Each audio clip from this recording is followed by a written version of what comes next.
here we are back on the Riri Show with another amazing guest for you today. This project has really turned heads and is working on building something that really caters to the entire Polkadot Kusama ecosystem. So please welcome the incredible Agyle with Talisman Wallet. Thank you so much for having me. Thank you for coming on the show. I'm really loving your avatar. Yeah, thank you. It's all I could muster last minute, but I've gone down a bit of an avatar rabbit hole now, and I'm excited to maybe return one day as a penguin or a turtle. That would be really cool. Well, your hair's done, and I like the outfit, so it's working for you. Can you tell us a bit about your role at Agyle and how you got involved with Talisman?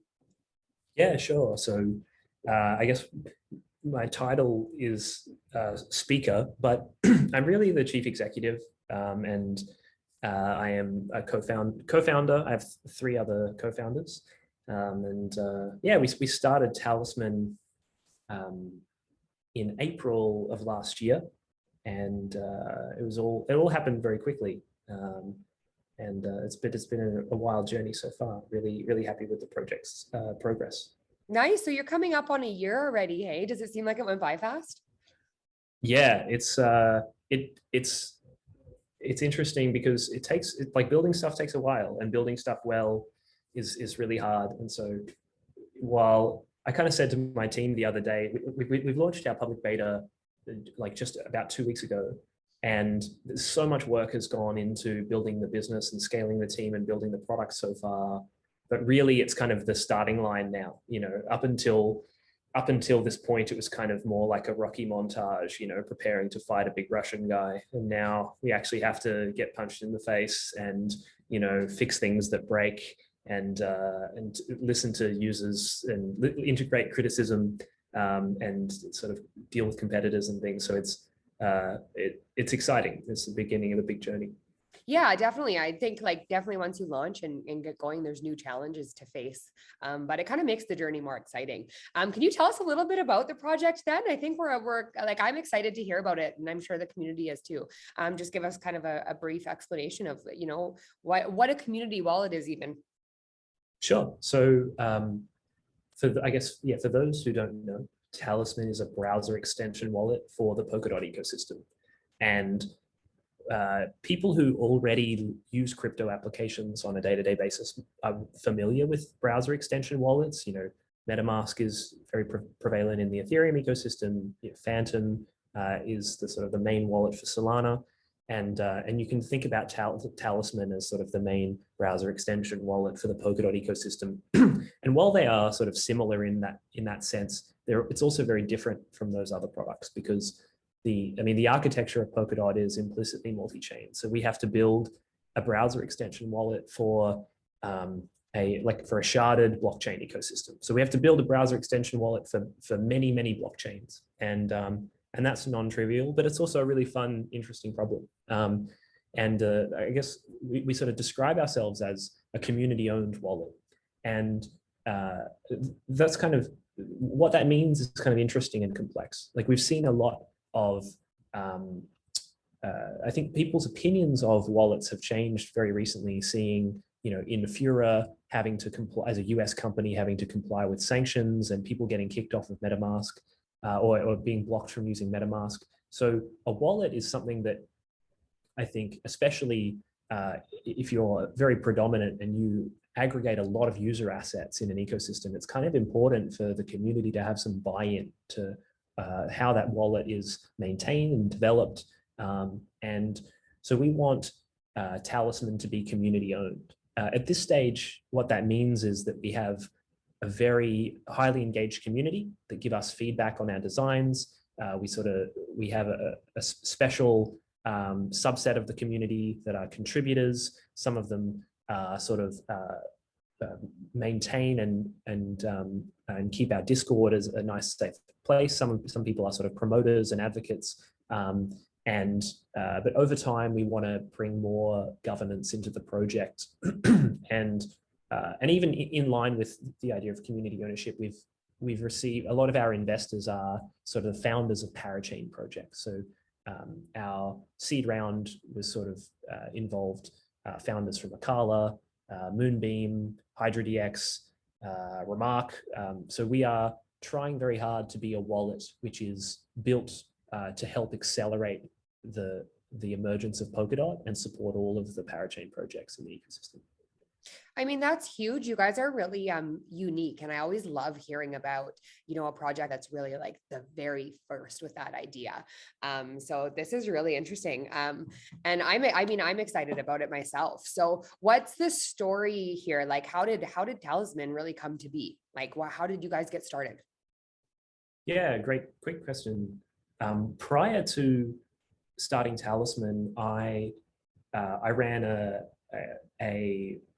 what originally started out as quite an amateur dev agency, and then grew into a global venture studio over time, a company called FlexDApps, where we helped people to build Web3 applications and launch them and get funding. And in around at the start of 2021, like I said, the project sort of, I think the company that we're operating out of at the moment was incorporated in April of 2021. But at the start of 2021, we started thinking about this problem of a wallet for the Polkadot ecosystem because we were in touch with Hypersphere Ventures. And originally, they sort of reached out to us to ask us to build something like this as a side project. Like, hey, can you guys build things? Can you please build a wallet for our ecosystem? Because it's desperately needed. And we were like, wow, to build something that is going to be of such importance to the Polkadot ecosystem, it was kind of a great honor to be invited to do something like that, or at least given the opportunity. And the more we thought about it, the more we got really interested in actually the underlying problem. Because on one hand, we're all users of the Ethereum ecosystem, we're users of MetaMask, and we have no shortage of qualms and complaints about MetaMask. MetaMask credit where credit's due. MetaMask is an invention, and there was nothing like it before. And so to come second is a huge privilege, or to sort of go second to build something like it is a lot of the work has been done for us. But to build something like it, which is implicitly multi-chain, is a really interesting problem. And then also we were forced to ask ourselves the question, how's the multi-chain ecosystem going to evolve over time? If I have assets, if I have an account which exists on many chains, and I have many assets on many chains in many accounts, this can be pretty messy. This is going to be a combinatorial explosion of assets that I'm going to have. And so we realized we really needed to rethink the single chain context. MetaMask is used to interact with many chains, but every time you show up to an application, you have to program MetaMask in order to use it. If I go to a Moonbeam dApp, I have to switch to the right account. I have to connect to the right network. It's increasingly as the ecosystem becomes multi-chain, it's becoming a less effective consumer product. And so from a design perspective, as well as a technology perspective, we just found this to be a really interesting problem. And we thought, we've been working in the space for a while. We're pretty good at what we do, but this, maybe this could be our magnum opus. This could be our, where we would certainly find glory in building something as hard as this. And so that's kind of where it began. And a bunch of the team who were previously under my employ at FlexDApps, given the opportunity to do Talisman, we formed a new company, and now they're my equity co-founders. That's amazing. So what's kind of neat is, the Polkadot ecosystem kind of already presented you with such a unique problem because it is, so vast with all these different blockchains and, parachains and all these different things. So it's really neat to see how you kind of adapted and had this idea based on this whole multi-chain structure. So that's really interesting. Can you, what's the community like with your team? Like, what's it like working with your team? It's a good team, yeah. I'm incredibly grateful to work with my team. So I'm Aussie, and most of the team are Aussie. All my co-founders are based in Australia at the moment. And Hood is our head of design. He's has a strong background in brand and design, and so he brings a lot of really fantastic taste to the project, and it has helped us to. We've done a lot of really amazing illustration work for the brand, and it's his good taste and his stewardship that is like has enabled us to have that. Nipsey is our effectively our CTO. So he's, I guess, taken it upon himself to be the someone who thinks the most deeply about this multi-chain problem. Swami is our sort of lead developer, head of development. He's been building applications for a very long time, and he was back at Flex, we used to call him the wizard because he was able to sort of build just about anything that was needed. And so we have really fantastic complementary skills, and we've built a really good team. So we've gone from, I think we're a team of 12 now, and we have some amazing developers. We have our core team, like we have a full-time product designer in addition to Hood now. We brought on a product manager. We have like a legal and compliance person that's helping us to set up our new corporate structure and allowing us to sort of move further towards community ownership and decentralization. So yeah, it's really exciting on a day-to-day basis. Like I was sort of saying before the call, that the project is, is not only not just as good as I thought it would be, but it's emerging as to be as good as I had hoped, which is it's always dangerous to hope sometimes, but things are sort of working out to plan, and it's really exciting. So exciting. Yeah, I feel really privileged to work with my team every day. It's a really good vibe, and a lot of us, the core team, have worked together for years already. So I had no doubt that we would have fun working on this project. And you said too, you actually had a background in game design. We were talking a bit earlier. Do you feel like that's helped you, like in terms of it? Because like I know it's a completely different aspect, but I mean, in terms of like building something like, where you're designing something that people have to use or be part of, do you feel like that's come into play for you? Yeah, definitely. This might sound super abstract, but I hope it makes sense. Like I think game design has helped me in all of my startup endeavors, of which there's been a few before I got into crypto as well. So, I don't know if I'm sure you've seen the Matrix films. And, there's the sort of the key idea in the Matrix films is that, we live in a world that's constructed by some architect, and that, given the illusion of choice, we accept our environment and we accept the Matrix and go about our day-to-day lives. And, game designers have to do similar stuff. You're creating experiences for people that you want them to buy into, and you have to make them immersive and entertaining, and you have to make them rewarding enough that they'll show up and keep playing. And you have to create a narrative that's exciting that people want to immerse themselves in, And so whether you are whether you're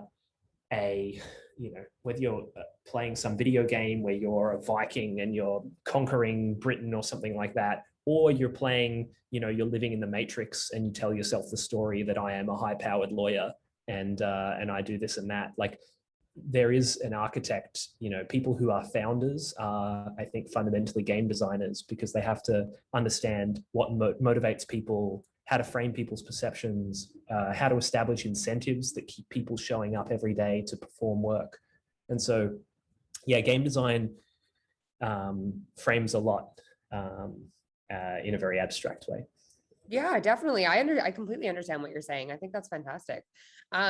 So something that's really neat, and I've actually been I've been listening in. So on your Twitter page, you have something called Talisman meditation, and I've listened to a few of those and a few of those recordings that you've posted. So can you tell us a bit about like where the meditation aspect came in and what those calls are about? Yeah, sure. So the Talisman meditations are just our weekly community calls where we sort of riff with the community. We give a bit of an update on the tech side, an update on the community side. So we have a community organization which does a bunch of work across the project called the Talisman Sentinels. And so we sort of, the community gives an update about what they're working on. We just sort of, it's just a space where we can talk about, like have unstructured conversation as well about about the project, how it's going, what we're thinking about doing, and we just riff on stuff. And so we have some really awesome people drop into that. And I guess Talisman's brand is, all around this mysticism and magic. I think we really want to invoke a sense of awe in people, especially because Web3 tech is pretty complicated, and if we can make something that just works for people, and it's a bit like magic. So we call it Talisman Meditations, because it's kind of our drum circle where we all just get around and discuss the project. And but for anyone who's listening, this happens every Friday, 10 a.m. Australian time. So if you're in Europe, it's a bit late. But if you're in the States, it'll be like depending on whether you're on the West or the East Coast, it'll be like the early or late evening. So I highly recommend tuning in. Yeah, absolutely. I've actually really enjoyed your conversations, and you do have guests on there sometimes too, which is nice. So it's nice to see you really involved with the ecosystem also, and we'll chat a little bit about that after. But what about like Polkadot.js? Like, why would somebody choose Talisman over Polkadot.js wallet? Yeah, sure. Well, I guess Polkadot.js is actually a pretty awesome tool. Talisman, it's increasingly becoming like over time, it's going to completely diverge away from Polkadot.js. But at the moment, we use a lot of Polkadot.js under the hood. It wouldn't be doing it justice to say that we've reskinned Polkadot.js. Like, there's a lot that we've changed in Talisman, but Talisman is supposed to be, a consumer product. So it's something that, ideally the mass market can engage with and allows everyday people to leverage Polkadot and the parachains. Whereas Polkadot.js is, a bit more, is a developer tool. You need to understand and you need to have mastered Web3 concepts before Polkadot.js is going to make sense. And if you're a power user of Web3, like Polkadot.js is pretty powerful, but it doesn't do a lot of things. Like, it doesn't show you your balances. Polkadot.js doesn't have an opinion about what assets you have and what chains are relevant and things like that. And so, whereas most people are, when it comes to consumer products, we have to think about things not just as technologies, but as solutions to problems. And so, the job to be done for most people in crypto is I want something that allows me to take control of my finances, or I want something that allows me to play games, and we have to cater to that need. We have to be something that people hire in order to solve their problem. Whereas Polkadot.js is something that Web3 power users hire to maybe build blockchains and connect to test nets and vote on Polkadot.js apps and things like that. Whereas Talisman is for the average user that is non-technical. I love that, because I'm a non-tech. Yeah. I'm learning about it, and I'm getting better, but like user friendliness is really important to me. So I love to hear that. So how does one obtain a wallet then? Like, is it just as simple as like a download, or is there things that you need, or how do you get set up there? Yeah, absolutely. It's super easy. So if you go to talisman.xyz, you can click the big green button that says Get Wallet, and it'll take you to the Chrome store. And I believe you can get it on Brave and on Chrome. And I think there's previously, when we were in alpha, we had a Firefox version. I think our public beta for Firefox is coming out this week or next week. I'm not totally sure off the top of my head. But yeah, you can get it now. We're in public beta as of about 2 weeks ago. In that time, we've picked up a bit over 2,000 users, which is pretty exciting. Usually when you build it, people don't just come, but there's a huge demand in the market for a more user-friendly way to leverage Polkadot ecosystem applications. So yeah, and people have been following the project for a while, I guess, partly because we've been taking this community sort of orientated approach where we've allowed people to have buy-in as to what Talisman will become.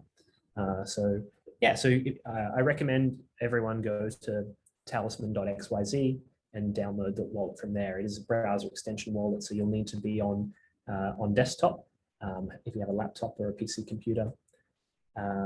Yeah, and you can easily take seed phrases that you've got in Polkadot.js apps and import them. Or if you've never used Polkadot apps before, you can create your own account from scratch and start using them.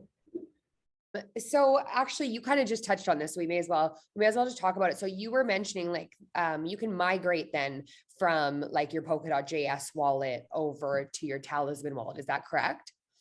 Yeah, that's right. So I mean, this is the thing that's really powerful about Web3 is that you have, a wallet, and for example, one day you might choose that Talisman is not, but you might say Polkadot.js is not good enough for me. I'm going to take my business elsewhere. And you can take your keys and you can import them into a new application.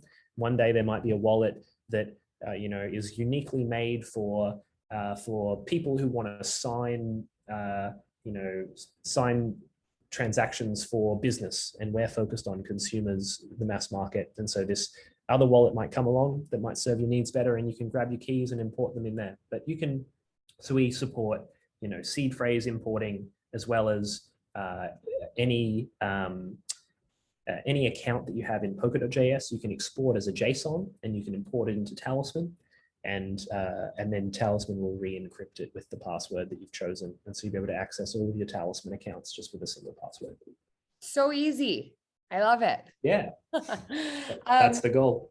That's the goal. Yeah. I mean, that's really what you're about, right? Is making this, this user experience so much easier and so much, I would say easier and advanced all at once. Does that make sense? Yeah, well, I mean, we try to do the things that Polkadot.js does in a more user-friendly way, but we also do more things. So you can see all of your assets across all of the parachains. You can send assets more easily. If you use Polkadot.js extension, typically you have to go to Polkadot.js apps to send assets, and you have to connect to the right RPC. You have to do a bunch of things, and it's not straightforward, but you can sort of send assets around in Talisman, just as easily as you could in a lot of really simple fintech applications. So you just press send and chuck in an address, choose the coin, and press go. It's super simple. Simple as that, everybody. It's so easy. So your community is actually quite amazing. You already have this kind of, you mentioned this, your community is so involved, and you have this really amazing community already. I have joined Discord and kind of been able to visualize it and be a part of that. And it's really growing at rapid speeds.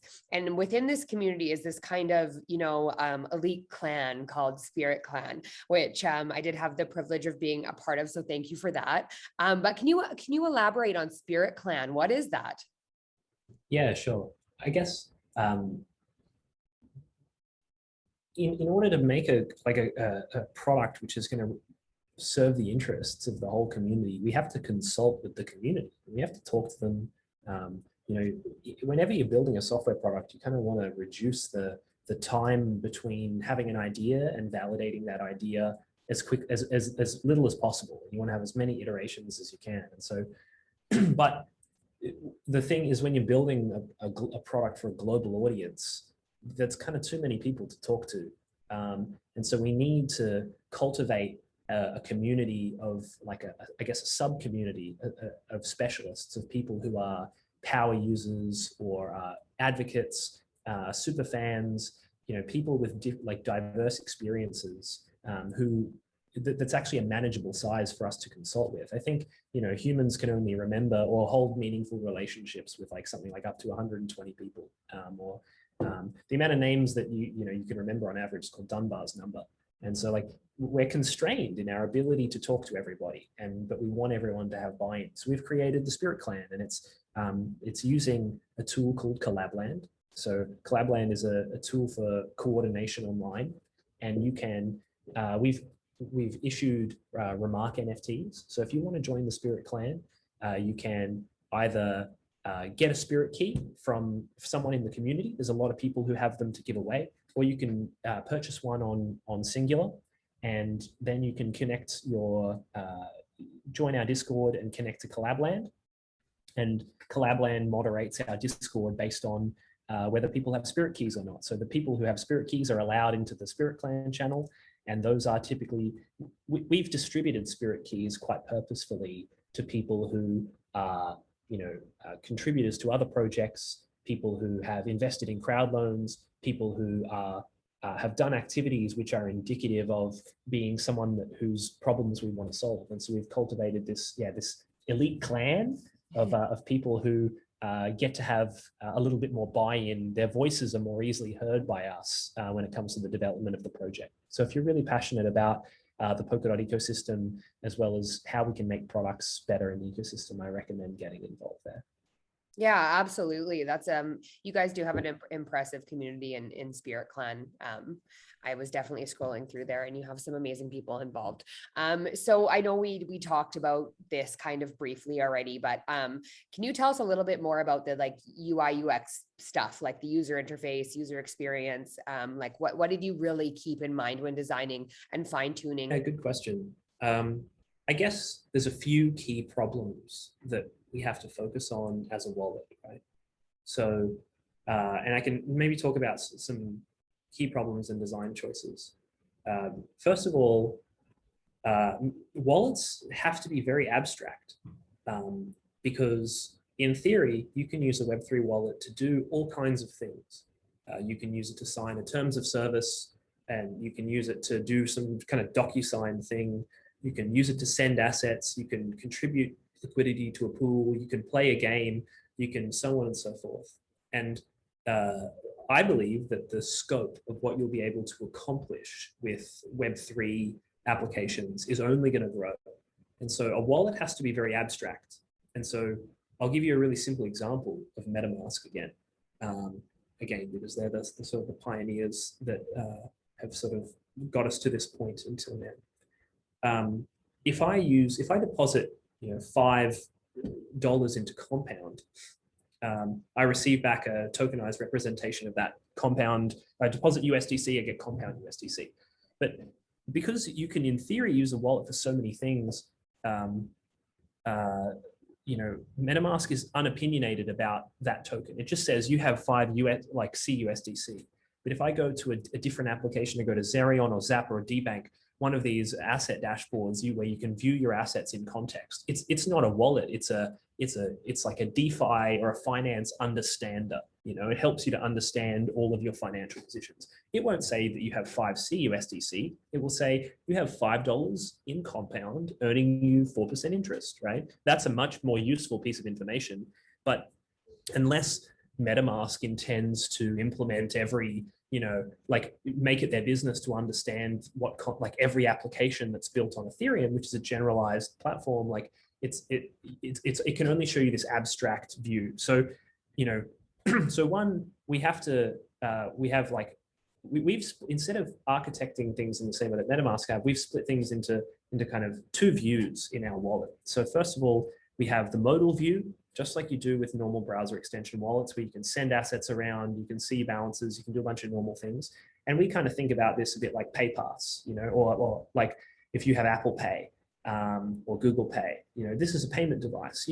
You can't see how much money is in your bank account when you go and use Apple Pay. It's just for payments. But then if you want to manage your assets, you go to your online banking and you can see ledgers and you can see, transaction histories and all of this stuff. And so we have both a full screen view as well as a modal view that are completely different because they're going to be optimized for different things. And we're sort of using as well the Talisman web application as a bit of a testing grounds to figure out what we can put into the extension full screen view. So that's one kind of design choice we've made, is we have both a modal view and a full screen view. And the purpose is we have to find that sweet spot, like how we both have to remain as abstract as possible, but there is some work that we can do to provide context for people about about their assets.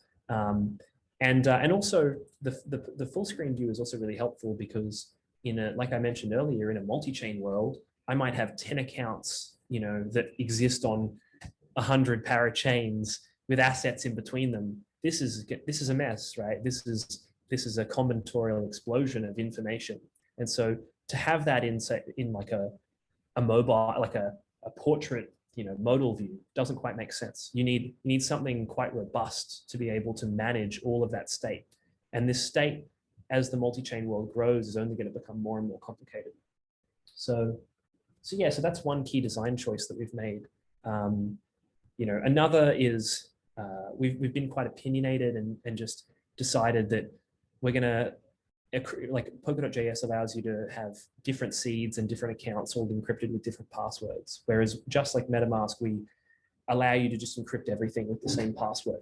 And I think, we can improve this security model over time, but this is really simple. It's much simpler for users to just create accounts. They only have to remember one password, and they have, this wallet, which allows this sort of their passport to the entire Paraverse. So yeah, I think the future for us in terms of UX is thinking about, the transaction experience of Polkadot. This might be getting a little bit technical, but, No, shoot. all smart Awesome. all smart contracts, when they're deployed on an EVM chain, they exist as like binary code. And so there's the interface, or the I guess the thing that applications talk to to talk to smart contracts, you have to interact with a binary interface. So a lot of the information about what you're doing is lost, whereas substrate chains, we know a lot more about. The interface is a lot more robust. So, for example, if I swap 5 coins on Uniswap, MetaMask might be able to tell me that I'm swapping 5. I'm using the swap exact tokens for exact tokens function. But the only reason it can tell me that is because Etherscan has done the work to go and figure out how to decompile that contract and compare it to the original code, and then tell me what that function call is. Typically, if it's not a popular smart contract that you're interacting with, you're pretty blind and you don't really understand the context of the content of your transactions. You don't know what you're signing. And that's really dangerous. And it means that a lot of non-technical people are kind of locked out of the ecosystem. A lot of people are placing all of their trust in the applications, the front-end applications that they're using. So that means they're vulnerable to like a man-in-the-middle attack. Whereas in Polkadot, when you have substrate interfaces, we have a lot more rich information about what it is you're doing in a transaction. We can say, you're connected to the Agyle network, you're about to use the DEX palette, and you're about to use this function on the DEX palette. And so there's some really amazing verifiable statements about what it is you're doing. And so the future, I think, of our UX work in Polkadot is going to be helping users by making that information more human readable. At the moment, that's still very technical language, right? But at least we can make some statements about the nature of your transaction. And as we make those statements a little bit more accessible and easy to understand, the transaction experience will get better. And also, I think that means that more people can leverage Web3. I'm very lucky I live in a first world country. I can use crypto. I have a good job. I can use crypto, and it's not something that I'm doing to, hedge myself against a tyrannical government where I'm using it to store all my wealth, right? It's something where, I am a crypto person, so all my wealth is in crypto, but this is not out of necessity. This is, I'm not placing, my lunch money in cryptocurrency. And so I have a bit of a miscalibrated risk appetite, right? Whereas everyday people who are unbanked or looking for a hedge against inflation or tyranny, and they're looking for financial autonomy where they otherwise can't get it, they need tools that are going to do a better job of educating them and helping them to understand what they're doing, as well as protecting them. And so transaction comprehension is really important for reducing the risk for people using these tools, as well as improving the kind of like account security. So, we're working on a ledger integration. I think hardware modules are going to be really important, especially in Polkadot, where the account models are, going to be different on different chains. But anyway, yeah, there's a lot of amazing work that we're doing on user experience, and that's I guess some of our thoughts at the moment. Something that I really find valuable about your project is kind of what you were saying about the transparency aspect, because that's so huge, right? And really understanding and knowing exactly what you're doing, and to a greater level, because I think, like you said, sometimes that gets lost in translation. And if you're not, this extremely, somebody that's really technical or really knows, like really knows or has studied or has been in crypto a long time, it's easy to not really know what you're doing or what you're signing to the full transparency. So I really like the transparent aspect of your project. And then another thing you had mentioned, and I heard actually on one of your talks, somebody was like, we get asked this question like a million times, so you're going to be sick of me asking this, but you did talk about, a mobile view. So is that something you're thinking about then too, is having, a mobile version? Yeah, I think mobile applications make sense. Definitely commercially, it makes sense for us to pursue a mobile application at some point. I mean, at the moment, we're focused on the desktop experience, but most people, in Asia and Africa and India, are using mobile phones rather than desktop computers or laptop computers, right? So there's a much larger install base of mobile phones, and so it makes sense to build a mobile application for sure. I think it's a little bit early in the Polkadot ecosystem.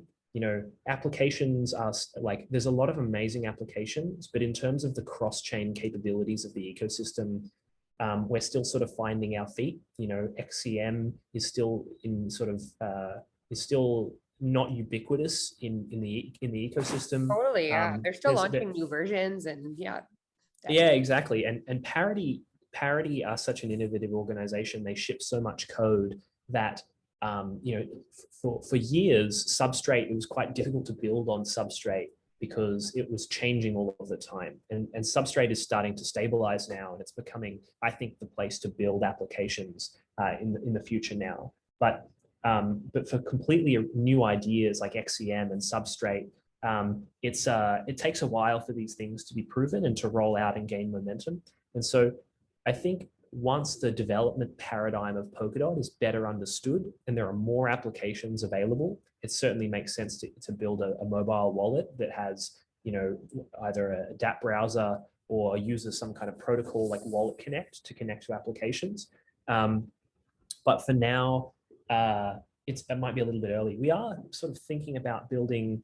I certainly think hardware modules are going to be really important. So what I mean by this is, we think a lot about accounts in Polkadot, and maybe in the future, if XCM is really successful, you might think about the future of Polkadot as people having home bases on different chains, where I have a smart contract wallet on A-Star, or I have a multi-sig on Agyle, and whenever I want to do an action on another chain, I just use XCM. So I'm via XCM, I'm invoking actions on other chains, and I never actually have to move my assets. Sort of my assets get moved into a different environment and then back. And so in that case, we might see very different accounts. But for now, the only way to have an account, that you can use on every chain is just to have a single key pair, in a hot wallet or a cold wallet. And so it makes sense for people to be able to have different key pairs in different places for different purposes. So at the moment, Talisman is a hot wallet. I don't recommend storing $100 million in Talisman because a single password is not a safe way to store that much money. But for example, with a mobile wallet, we could do some really funky stuff where for example, you have keys on a mobile wallet and you have some assets there. You use a mobile wallet in conjunction with the Talisman extension to interact with applications. That might be an example of what we work on in sort of this year, but we're still like that's a very early stage idea, and it's not clear that we'll do that. But I certainly think a mobile wallet makes sense, and I think we'll certainly do one at some point.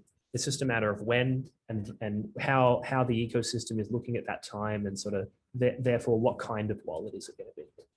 Absolutely. Well, I mean, there's like really a world of options and places you can go. And I mean, Talisman's really like, we're going to talk about the version you're on now, but really, you guys are so fresh still. So there's so far for you to go, which actually makes me really excited because you've already gotten to this point. So it just makes me wonder, like, where you can kind of go from here. But yeah, absolutely. So in terms of like onboarding parachains and like what's available on your wallet, or what tokens work with your wallet? Yeah, sure. I think most of them. It would be hard to list all of them. Right. So we've just added this week support for ORML balances. For people who don't know what that means, um, parachains are made of different pieces called pallets, and these pieces are responsible for doing different things: the staking part of the chain, the balances part of the chain, the consensus part of the chain, so on and so forth. And so there's typically assets in the Polkadot ecosystem, one of like 3 different kinds of assets. They are, or maybe let's say 4, and the 4th is other, so there's native balances, there's ORML balances, Right. and then there's, then there's tokens which exist as contracts on the EVM, right? So, and then there's kind of other, if you're building like a privacy-based blockchain, you might have a completely different setup. But those seem to be, they're the largest standards. And so we support all of the native balances as well as ORML balances. So everything from Agyle to Altair to Kint to, basically all of them. And I think it's the EVM, the tokens that have been launched on EVM chains, where the token exists as a contract on an EVM chain. Those are the only balances that we don't have at this stage.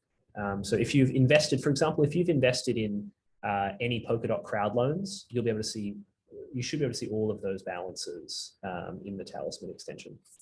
That's awesome. So is EVM compatibility then something we will maybe see in the future, or? Yeah, I think so. We're still figuring out the details of how to implement that, but I certainly think that it's necessary for us to support the EVM.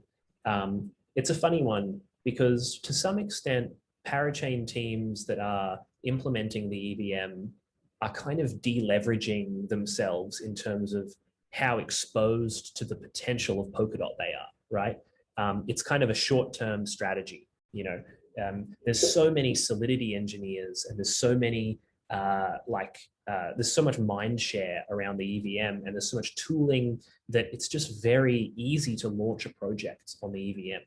And so if you're a parachain team, it makes sense if you want to bootstrap liquidity, you want to build your ecosystem right now, rather than sort of having grander plans.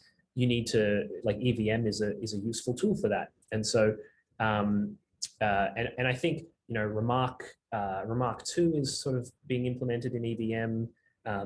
We've got, I think, projects like Moonsama and all of these like amazing, exciting projects. So I think EVM is going to be incredibly dominant in the ecosystem for some years, simply because everyone knows how to build with it, and so you can make functioning businesses and projects with it.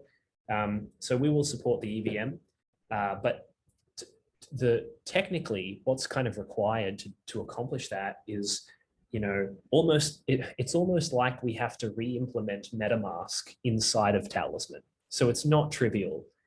It's certainly a path it's better understood than building things on Substrate. There's lots of Ethereum wallets out there. There's lots of tools that allow you to accomplish this. So it's probably a little bit more akin to grabbing a bunch of different parts, like parts at a hardware store, and then assembling them rather than having to fabricate them ourselves.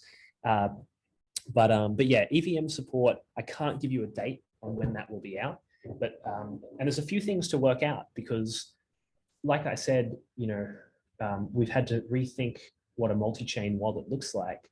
And so, for example, when you connect Talisman to a substrate application, like with the Agyle dApp, for example, you connect multiple accounts at the same time, and the dApp, it's the dApp context where you decide what account is active and relevant.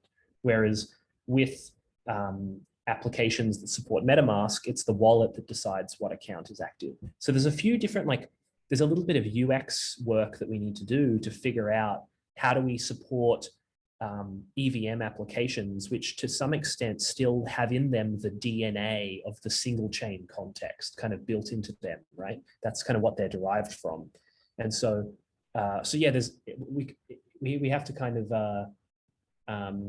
help the user to understand that as well. Like, hey, you're going into the EVM zone right now and things work a bit different here. That's going to be a tricky problem to solve. Totally. But yeah, EVM soon.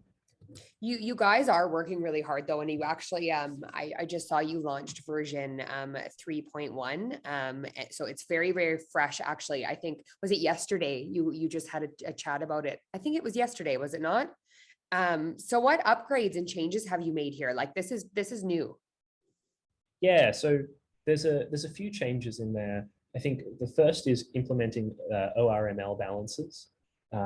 We've also changed around the onboarding flow a little bit. Off the top of my head, those are the two things. There's a few bugs we've squished. There's, like I said, building on a new tech stack is tricky. And so there were some problems with over time, there was a bit of memory leakage, which we've cleaned up. So Talisman should continue to be really snappy.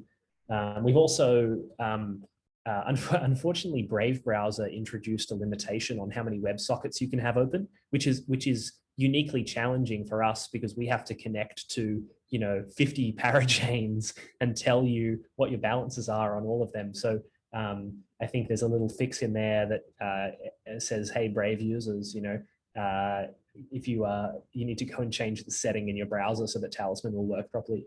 Yeah, there's a few good changes. I think ORML balances is the biggest thing that's come out there, and we've got a lot more in store. Yeah, of course. I can't wait to see what it is. So we talked briefly kind of about, RMRK, et cetera. So in terms of NFTs, like, what do you offer in terms of NFTs? I know you can view NFTs on through your wallet. Yeah. So at the moment you can view NFTs, not through the extension, but through our web application, which you can connect either Talisman or Polkadot.js to. So you can see your RMRK 1 NFTs. I'm not totally certain, but I think if I read a Telegram chat correctly an hour ago, we now support RMRK 2 NFTs. I think you did read that right, because I read that too. I got really excited because I love RMRK. Okay, awesome. Yeah, so we support RMRK 2 NFTs. I think we're still learning about, again, every kind of user experience that you might be used to in the ecosystem is now complicated by this multi-chain paradigm. And so in the Polkadot ecosystem, we're going to have different standards for NFTs. We're going to have, RMRK. RMRK is an abstract standard, and but it's going to be implemented on the EVM. It's going to be implemented as palettes. We're going to have unique network NFTs. We're going to have Efinity NFTs. So we're still figuring out what our general NFT strategy is. At the moment, you can view your NFTs on the web application, and in the context of our community, we're using NFTs as a way of keeping track of who the community is, so that we have a really amazing group of people to consult with. We're rewarding people with NFTs. But yeah, we're still figuring it out. And if you're an NFT super fan, we'd really love to hear from you, because I consider NFTs to be this amazing abstract tool that can be applied from anything, as boring as, business and insurance to things interesting and entertaining like video games. So yeah, it's a big problem space, and I think we're keen to have as many conversations as we can about very specific problems we can solve for users. Totally. And, NFTs have gained, they've gained so much momentum already, but really it's not slowing down. Like, we're only seeing, more use cases and more utility with NFTs as time goes on. Like, I know you mentioned in terms of gaming and, with Moonsama, et cetera. And, I love that my NFT can do so much. So I know that's an important aspect for a lot of people. So that's exciting to hear that you guys are working and developing on that as well. And that you can view your RMRK 2.0 through your browser. So that's exciting. So what projects have you made friends with? Like, who do you have any partnerships? Anyone you can mention? Yeah, I mean, in terms of partnerships, we tend to not be too sort of aggressive on who we're sort of partnering with and announcing things with, but we're quite close with a lot of the teams. Like I'm personally really excited to see, we've been testing out the Basilisk testnet recently. I'm excited to see how we can collaborate with the Hydra DX team. We sort of work quite closely with the RMRK team. Like I said, we've integrated RMRK NFTs with Collabland. So now any NFT creator, even yourself, Riri, could create a community and you could issue NFTs and you could sell NFTs on Singular, which gave you a special role in your Discord. So you can take the sort of the intrinsic value of participating in your community and you can sort of value bend that into the price of your NFTs, which is pretty awesome. Wow. Yeah, we work quite closely with the Agyle team. I need to Moonbeam are sort of one of our investors, but we need to, EVM support. Our lack of EVM support at the moment is the thing that's sort of stopping us from collaborating more closely with them at the moment. Yeah, I'm really excited for Mangata to launch soon as well.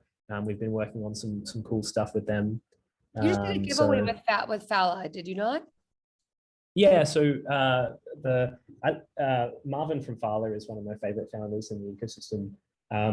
I think we had some whitelist spots for the Fala World giveaway, for the Fala World NFT sale. So yeah, I'm not sure how many we had, but I think people were pretty excited to participate in that, which is cool. I'm really interested in Fala World.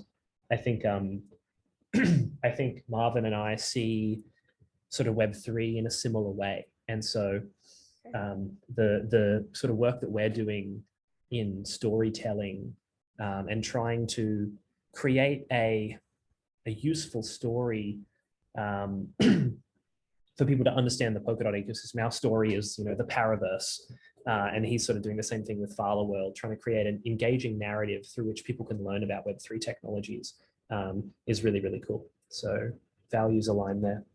I love hearing about what people's ideas of Web3 are, because, Web3, I would just talk to, actually, it was Bill I talked to earlier this about Web3, what it means to him. It is kind of Gavin's vision, but it's neat to see like all the different projects and parachains kind of have their idea of what this really looks like, right? Because a lot of it is up to the imagination in some way. Like we haven't seen the full extent of it yet. So really interesting stuff. So I know we kind of talked a little bit about your visions in the future, but give us some alpha. Like what is Talisman have in store for the future? What are you dreaming of, or what would you really like to accomplish in the space?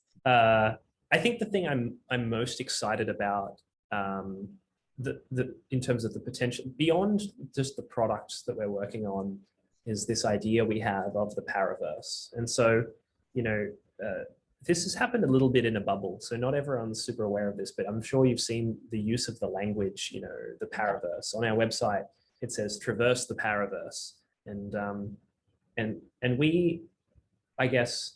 And this is kind of the game designer in me coming out here. I'm really excited about the creative potential of using stories to help people understand things. I think I like reading fiction, and I like reading stories, and it's often you learn sort of life lessons from reading the tales of fantasy stories, and or you gain knowledge which is not easily told in an abstract way. You can't just say like, oh, here's how the world works, or actually here's this secret knowledge. You have to tell the story in order to convey that knowledge. And so one thing we're trying very hard to do is to imagine and personify Polkadot as a bit of a comic book universe. Polkadot, we think about it because we're technologists in a way that most people don't think about it. I think about it as this unique architecture that allows us to have scalable blockchain applications. And I kind of understand that. And then in my mind, there's a lot of therefores. Therefore, the world is better for all these reasons. Whereas most people think about, Polkadot, or they think about these applications as tools that they can use to gain financial independence or play games or so on and so forth. But to some extent, it's important that people understand how these things work under the hood, because that knowledge is really empowering. being able to troubleshoot your own problems, being able to protect yourself from exploits and fraud and hackers. And so we've come up with this idea of the Paraverse, and this is sort of, there's illustrations on our website which capture this, where the Paraverse is this place where all of these parachains come together and they coalesce around Polkadot, which is this great big hub. And through Polkadot, they're able to be more than the sum of their parts, right? Their greatest strength is each other. They can trade and they can share and they can create, play this positive sum game by competing with each other. And also everyone who is an inhabitant of these parachains, which are kind of personified as these big spaceships or floating islands, is a benefactor of being, in a place where they can trade with all these other parachains. And I think, the purpose of this story is to convey information about how the ecosystem works under the hood and what its potential is, but in an entertaining and engaging way. And I think there's so much we can do with that in terms of, whether it's creating NFTs, whether it's creating a comic book, whether it's creating stories. I really enjoy, the thing I enjoyed most about my job is the opportunity to be creative along the way. And so I'm really excited about the world that we're building in the Paraverse. And I'll say one more thing, and that's that, there's all these people funding, projects that are doing the metaverse, but I think the metaverse already exists as a collective delusion that we all share. It exists. We already have Facebook and Instagram and Twitter profiles. We already have these versions of ourselves which we believe are real and we invest in, and we have all these. We're all sharing the same information. So there's this, even though it's fragmented, it's not like any of the films depict, where it's sort of this one centralized, place where you can just go and hang out in the metaverse. It's this fragmented metaverse, and there's a metaverse for everybody. Everyone can have their own. I think it kind of already exists and already has existed as a kind of collective consciousness for a very long time. And so I'm excited about our potential to create something which is immersive without ever actually having to build a game or a game engine or game assets, just by telling stories, by creating inspiring artwork, by creating sort of a narrative about what we're here to do in the Polkadot ecosystem, and sort of creating a metaverse that exists as kind of a collective hallucination that we're all participating in. That might sound pretty insane, but I feel like that's how I think about the internet. Insane. Not at all. I think what's neat about what you said is the metaverse is subjective, like kind of how you said, the metaverse, there's one for everybody or something for it is a very subjective thing. There's not one objective metaverse that everybody joins and is a part of, right? And I think I haven't really thought about that, but the fact that you mentioned, social media, Facebook and Instagram and things like this, it is kind of like, an alternate reality already. So really interesting what you said there. You are a fantastic storyteller. I have a whole visual going on. Awesome. I'm so glad. I really appreciate the time, Riri. Thank you for having me on the show. Me too. I really appreciate you coming. And I'm really excited. Hopefully we can meet again, maybe, in a few months and see what else you guys have going on. But I will be following along, and I'm excited for your journey. So thank you for coming on my show. Awesome. It was a pleasure. Thank you so much. We'll speak soon.